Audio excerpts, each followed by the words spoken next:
All right, hi everybody. My name is David Thompson, and it's a pleasure for me to be here to present to you this little presentation of how the maritime industry, specifically cruise ship building and cruise operations, is using AI or intending to use AI, or maybe more accurately, where I see the potential of AI in those industries. Yeah, so I'm here representing Alfred Maritime. Alfred Maritime is part of the Meyer Shipbuilding Group. We build the world's biggest cruise ships in Meyer Turku, and we have a group of companies, about 15 companies, that are involved in the design, engineering, digitalization of the shipbuilding industry in general. And Alfred Maritime, as you can see here, is named after Batman's butler. The idea that we would be a digital division who would provide the data to the shipyards and to our customers, the ship owners, in order to improve their businesses very generally. We're a small team of data scientists, software developers, and maritime experts, and you'll see in the course of this presentation some of the things that we've been working on. So how did I get here? Well, very brief background. Studies as a naval architect, but generally been looking at emerging waves of technology. So 3D CAD for shipbuilding back in the 90s, dot-coms and e-commerce, product lifecycle management and data handover, data and operations, game engines, AR, VR, digital twin platforms at Aviva, and then moving into startup world where I joined Gravity Sketch, which is a VR startup in 2022, and now at Alfred Maritime as a platform owner. So you could say I generally look at technology that's not quite ready, has huge potential, and I like to be involved in pushing it over the line and getting it established as business as usual. So before we get into the meat of the presentation, let's have a quick look at where we are today in the industries. First of all, shipbuilding is a data-rich environment. So we build literally the most complex, largest vessels outside of the military vessels, of course. Cruise ships are some of the biggest ships in the world, but certainly the highest in terms of value, because there is essentially a floating city on top of a ship, and then underneath you have the power plant, the waste treatment plant of a city in order to handle the tens of thousands of people that are sailing on these things. It's a very data-rich environment as well, because the rules which ships are built to are very explicitly defined by the classification societies and the engineering rules. There are models, empirical models, statistical models that allow us to do what we do. The design process itself generates a huge amount of data, so hundreds of thousands of drawings, diagrams, 3D models, 360 scans, laser scans are created during the construction of a ship. And it's worth noting here that you might be thinking about technology in the building process where there are millions of man hours put into the construction of a ship. But you can see there's quite a high amount of technology in shipbuilding. You can't see it here because this is the final assembly hall, but Meyer has actually the most advanced robotic panel line in Europe, where we have a pretty much fully automated construction of all the steelwork of the ship. But now we're talking about technological disruption in the knowledge part of that. So ultimate potential, we think that AI one day will be able to take over a lot of the engineering decision making work to design ships, maybe even fully design a ship one day. And what we're hoping is that this will take away a lot of the uncertainty and risk involved in building ships with humans today, that will ultimately be able to offer more refined, more precise vessels that will have lower building costs, higher accuracy, and lower operational costs. So we'll be able to build smarter, more efficient vessels by having AI help us with the design of vessels. The challenge is that ships today are designed with a huge amount of risk built in, because many things in shipbuilding are done for the first time ever. Every ship is effectively a prototype, and when you build a prototype, engineering best practices basically tells the engineer to add margins. So if you have an unknown parameter, you add margins, And these margins cost money and cost fuel in operation. And we think with AI we can create refined designs. So what's the potential and how is it used these days? Well, generative AI, I personally think, has a huge potential in early design. So we can see here the early design is where you sell the vessel and where you make the deal with a potential owner. And in this phase, there are less people involved, but they tend to be educated at a higher level. So these are naval architects, interior designers, yacht designers, and they basically have a block, whereas to do some of their work simply takes a lot of manual work, and they can't generate enough ideas in time to feed the sales machine sometimes. But as you can see here, generative AI can be used to generate photorealistic renderings from a sketch, can be used to optimize the layout of a ship, and can be used to create these very detailed interior renderings. And all of these things take time when you do it manually, or let's say with a computer and a person. So we think that generative AI will be used in all of these processes in the near future. It's not the case today, but I think it's a 2 to 3 years time before some of these are established in the early design process. But the early design process is not where the biggest potential is.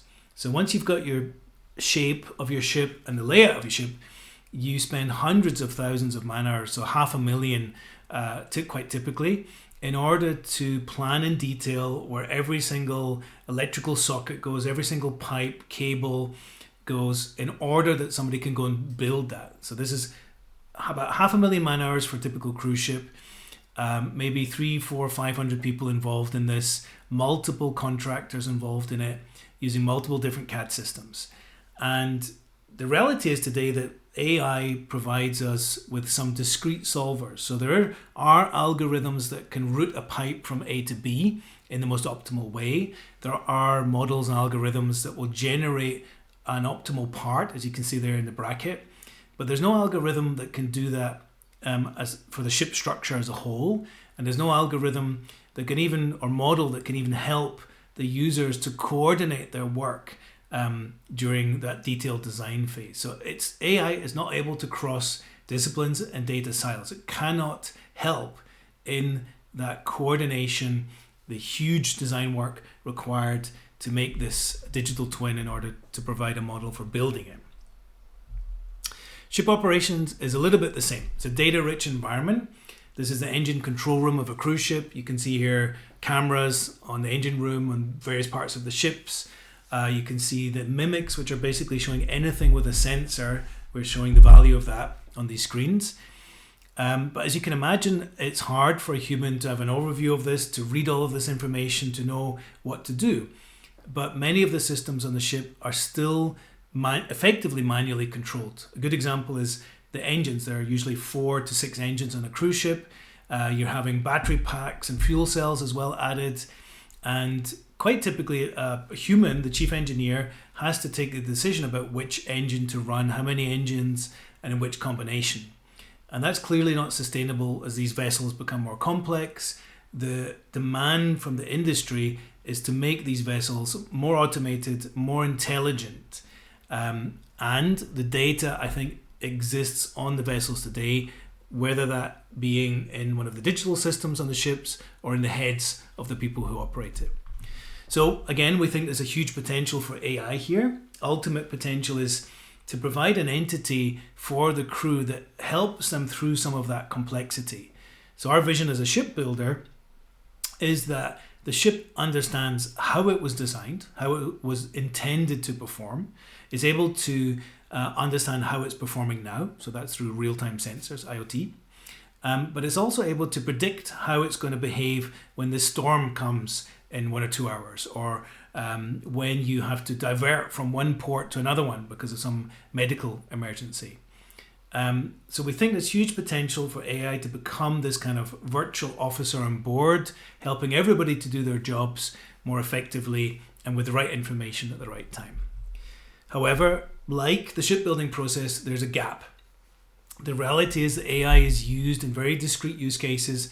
So as you can see here, to predict a failure before it happens, that's typically condition monitoring and predictive maintenance, or using computer vision to detect where people are in the danger zone or where there's a crack that's propagating, as you can see here. So these use cases are used in some of the maritime industries today, mostly offshore oil and gas, but increasingly in cruise ships for predictive maintenance.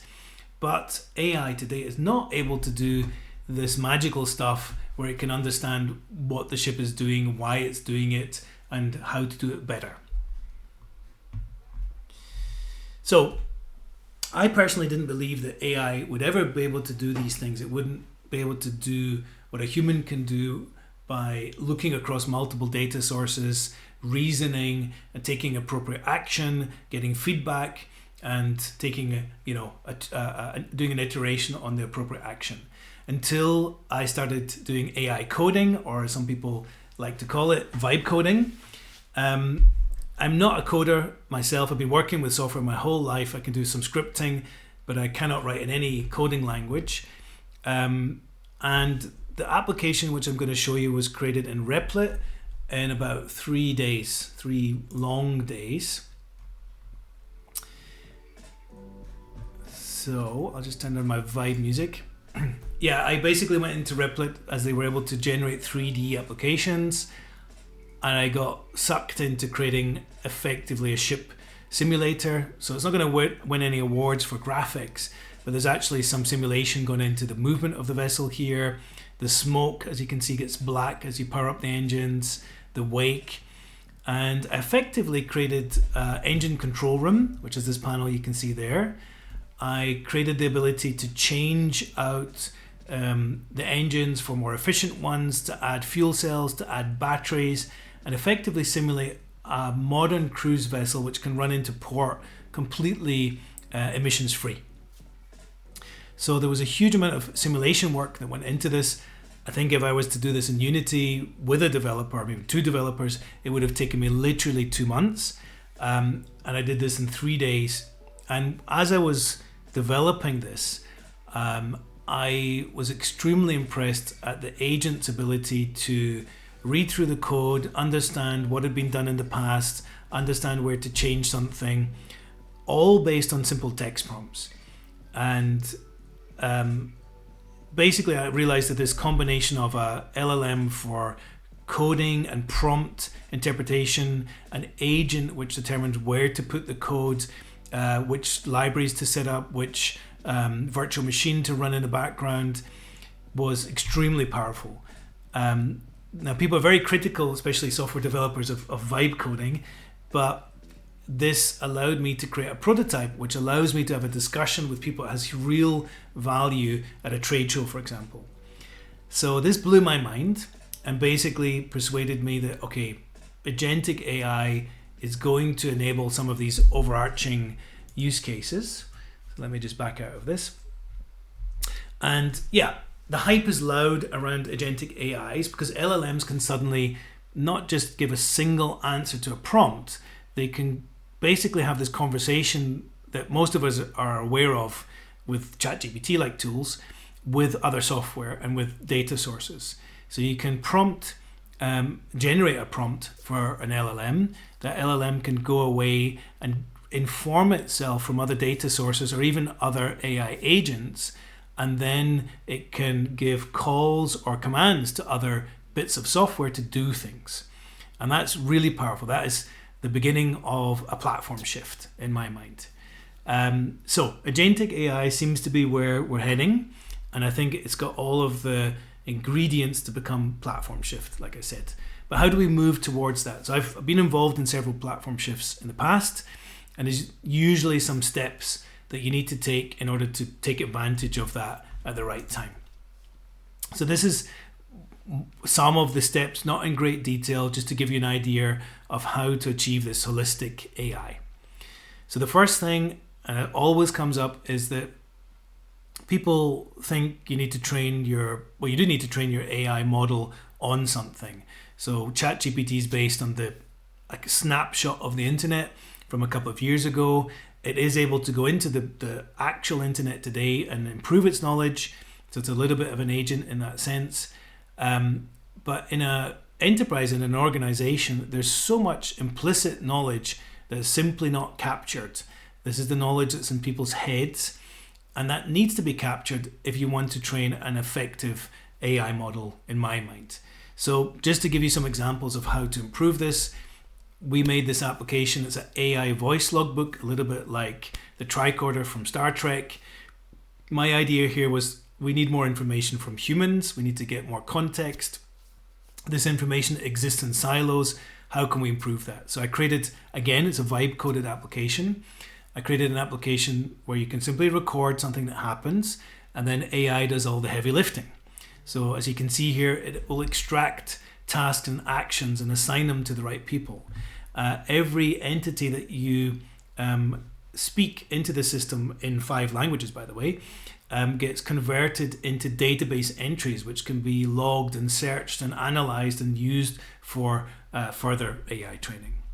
Another way to do this, and this is from our existing product, is simply data labeling.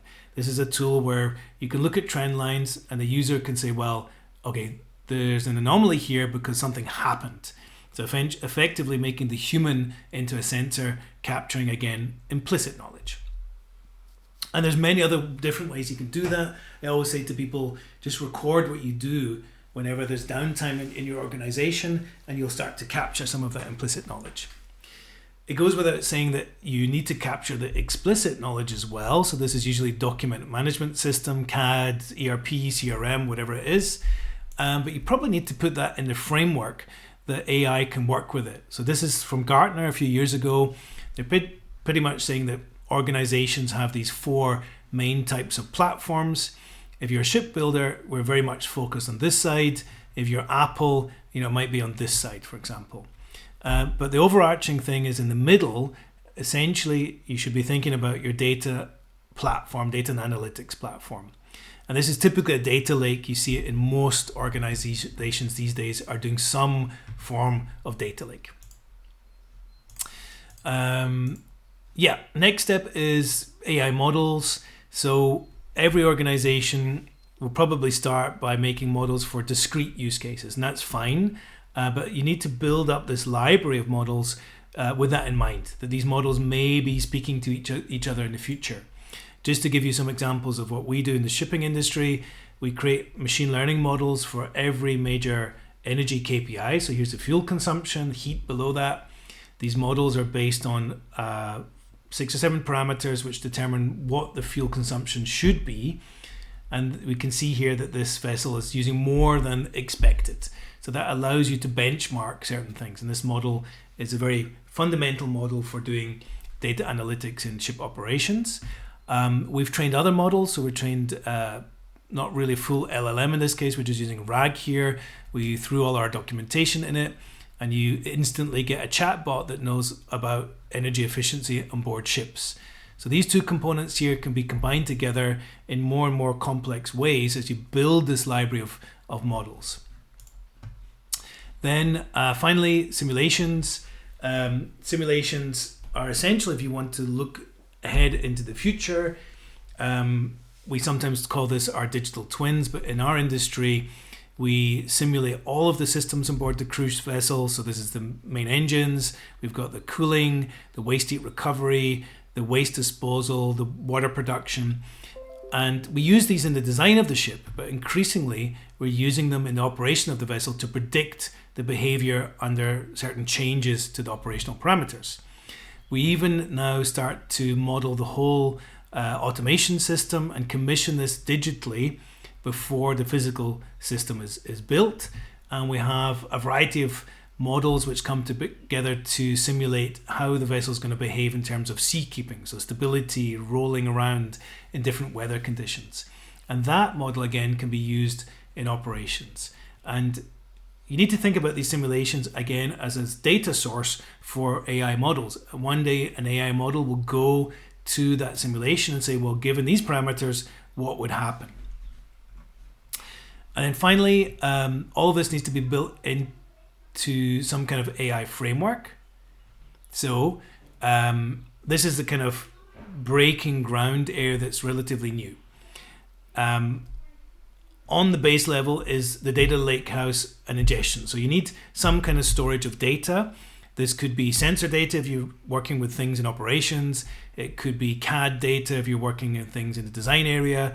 Again, if you're in marketing, it could be statistics from websites, whatever it is. And you need to build the pipelines to get this data into this lakehouse and keep it up to date. You need some kind of layer that basically allows you to add features and structure to that data, to categorize it, to structure it. This will actually make it easier for humans to use. So quite often you see this in kind of reporting engines and reporting cubes. But it's very important when you do this with industrial data that you understand the quality of the data, where it's come from, what version of the data is, etc. And then, as I mentioned before, you need some kind of model and simulation library.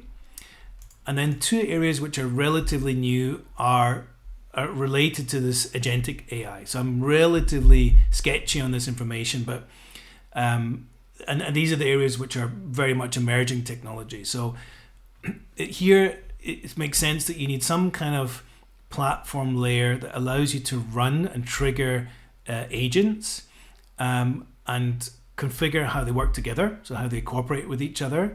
So effectively runtime and orchestration. And you need, and these don't necessarily come in that order, but you need a layer that allows you to execute these agents given the appropriate trigger and integrate the execution into your end application. So maybe pulling information from a data lake, pushing the new information into a doing application like a CAD tool or a CRM ERP tool. And then finally, of course, you need to integrate them into the user interface, either of those applications themselves, or you build a completely new user interface for that. And these top three things are relatively new as far as I understand. Of course, wrap that all up in security and governance. Again, I think that is bleeding edge stuff. It doesn't exist in any kind of standard way in the industry. So this is what I think is the building blocks to get towards, fully agentic AI in the industrial world. And it has some parallels I like to make with the emergence of the internet as a platform. So at the bottom, you need hardware and infrastructure. So you need GPUs, you need cloud computing, you need the open sourcing of AI models, just like the internet needed servers and cables. And then on top, you start to build these foundational layers that allow eventually other enterprises to build things on this platform. And that's all of this agentic runtime orchestration, execution, and user interface layers. So I think we are clearly at the cusp of a new platform paradigm, but it is bleeding edge to all intents and purposes. So wrapping up, maritime industry is absolutely ripe for AI innovation. They're data rich. They are having knowledge management problems. Very low AI adoption today simply because profit margins are a bit lower in these industries typically, especially shipbuilding, it's like 2%. And the nature of an engineer to order business means you have very low repeatability. So AI is very good at repeatable scenarios, but not many scenarios are completely repeatable in shipbuilding as it is today. So you need a more reasoning, a more intelligent AI, which we're at the cusp of today with this generative AI and agentic AI. But this is the consultant in me speaking. You need to put in the groundwork to be ready to capitalize on it today. I would, however, say that that's the consultant saying you got to go in and organize your data, structure it so that AI will be able to use it in the future. However, the nature of LLMs has taught me that in theory you might be able to just throw an AI model at the entirety body of knowledge of shipbuilding and it might just figure out what to do with it. I think it's unknown today if that's really possible. So I'd like to end with a short video about our energy management product.